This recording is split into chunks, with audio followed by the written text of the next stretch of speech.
بسم الله الرحمن الرحيم. اللهم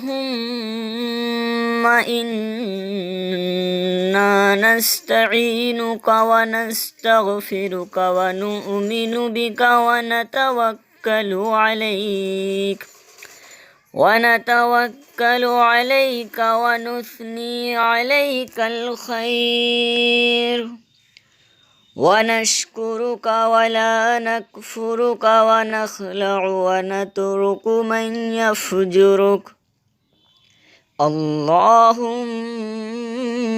إياك نعبد ولك نصلي ونسجد وإليك نسعى ونحفد ونرجو رحمتك ونخشى عذابك إن عذابك بالكفار ملحق.